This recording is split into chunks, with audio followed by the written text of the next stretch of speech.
called Objects in the Mirror. It was cliche. She'd fallen utterly in love the first time she saw the Nutcracker when she was 5. As she and her mom waited in line so Amy could get her picture next to the Sugar Plum Fairy, she stood up straighter, arms floating out to her side in imitation of what she'd seen on stage. The ballerina smelled like spun sugar. Or maybe it was just body spray to cover the sweat so she could be photographed with a line of sticky children as her muscles grew cold and stiff. Amy had felt elegant, but the photo, in a dusty cardboard frame decorated with Christmas trees, told a different story. Mouth agape, chubby fingers reaching for the bejeweled tutu bodice while the ballerina smiled formally at the camera. Weekly ballet classes playing skipping games in a cap-sleeve blue leotard, little girl flowered undies poking out, evolved into rigorous daily exercises that shaped muscles with exacting precision and toughened her up for the foot-binding torture boxes that were point shoes. She started going to ballet camps when she was 12, at far-flung locations across the country, Walla Walla, San Antonio, New York, but the camp the summer she was 17 was the most prestigious by far. Amy sent her audition tape and a black and white photo of her arabesque, a lucky snap that caught her back leg at its absolute highest right before she lost her balance, with the same expectation of getting the present you forgot to write on your list to Santa. But out of thousands of girls, she'd been accepted. That winter, just after she filmed her audition, a persistent ache in her foot had been diagnosed as a metatarsal stress fracture. Forbidden to dance, she moped on the couch for 6 weeks, during which puberty arrived suddenly and vociferously, or that's how it felt. She doodled point shoes during health class and smirked inwardly as other girls complained of monthly breakouts, her existence unmarked by these earthly concerns. But now, while her breasts didn't turn heads at school, they were heavy and gratuitous in a leotard. Why was fat in some places desirable but not others? As she boarded the Greyhound bus to the sleepy New England college town where the Bolshoi immigrant had inexplicably settled and started his academy, she thought about how society and biology were both stupid, and neither cared how she wanted her body to look or feel. She first saw Mika, a prepubescent 14-year-old, 2 spots ahead in the registration line in the dorm lobby. Extra small t-shirt adorned with a hot pink rhinestone point shoe, glossy black hair braided into a thick bun.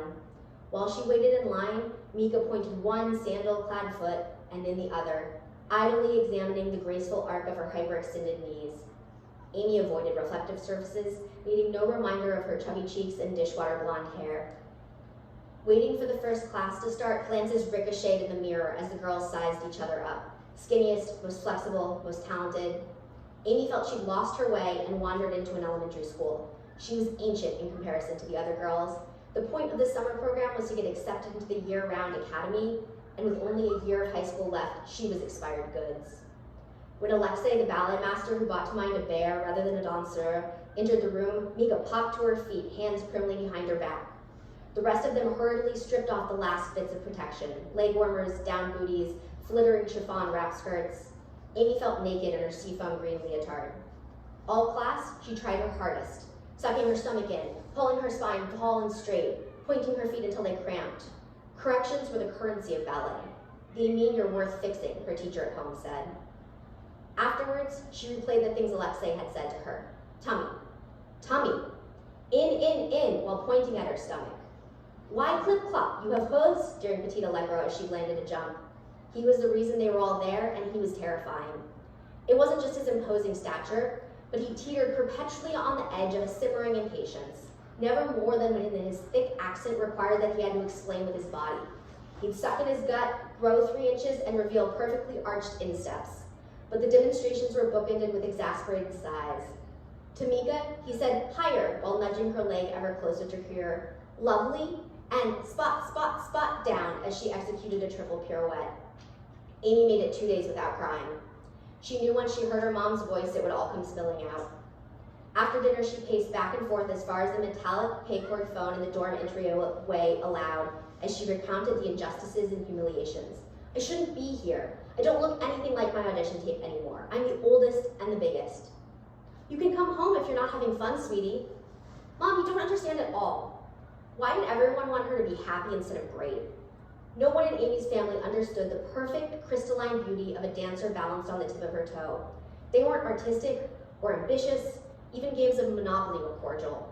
For all they cared, her life's highest achievement might be setting the Cleaver Junior High girls' record for the presidential fitness test sit and reach.